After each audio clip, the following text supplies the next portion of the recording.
No, that's the short answer. Nobody should be voting on a Supreme Court nominee right now. Look, 4 years ago, Senator McConnell said, by the McConnell rule, during an election year, we don't vote on a nominee. Let the people decide. Well, right now, with 22 days to an election, we should let the people decide. And what's really important is that we should be focusing on aid for Kentucky, as we just talked about, and not a Supreme Court nominee. But let's be clear about what this is all about. Senator McConnell, for a decade, tried to undermine and get rid of the Affordable Care Act legislatively. He could not do it. So now he is trying to do it in the courts. The first case that the Supreme Court's going to hear after the election is going to be about the Affordable Care Act. And that is something that we really cannot have in Kentucky, because the Affordable Care Act did a lot of good for many, many Kentuckians. And so I don't want to throw it away. I want to fix it. Time's up. Senator McConnell. Yeah, no one believes the Supreme Court is going to strike down the Affordable Care Act. What this is really about is trying to change the subject away from this extraordinary nominee who's before the Senate. An outstanding woman, an accomplished scholar, a judge on the Seventh Circuit, a marvelous family, 7 children, 2 of them adopted, one of them with special needs, an absolute legal all-star. And so in the Judiciary Committee, you saw today, they want to talk about anything other than the nominee. This is the progressive position. My opponent said she's the most progressive person in Kentucky. What does that mean? It means they want to stack the Supreme Court. In other words, add numbers so they can get an outcome that they like. She wants to make the District of Columbia a state, Puerto Rico a state, get rid of the filibuster in the Senate. In short, there's not a dime's worth of difference between my opponent and all of the national Democrats that you've watched. If you give them control of the government, that's what they'll do. Lieutenant Colonel McGrath, an additional response? Well, I want to do what's right for Kentucky, always. That's what I'm all about. You know, and after 36 years in Washington, this is what you get. A man who basically, his word means nothing. Integrity means nothing. Does one thing 4 years ago, then just changes his mind and makes up an excuse the next 4 years. You know, it's what everybody hates about Washington.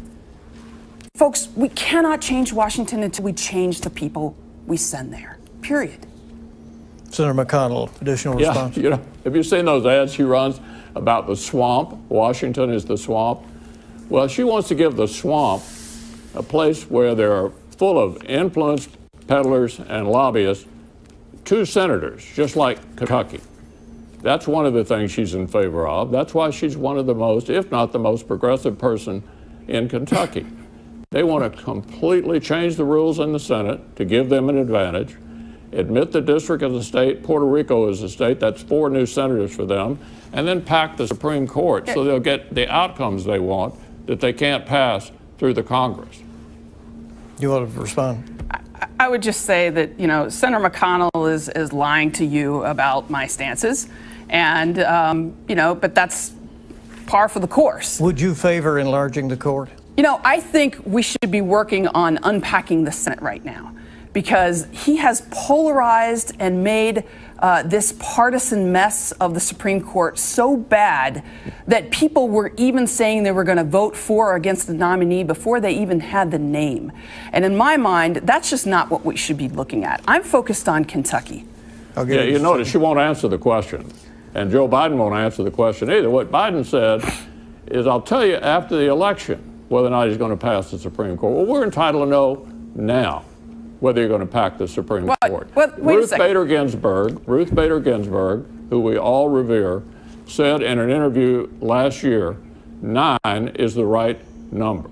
9 is the right number according to Ruth Bader Ginsburg. It's been 9 since 1869.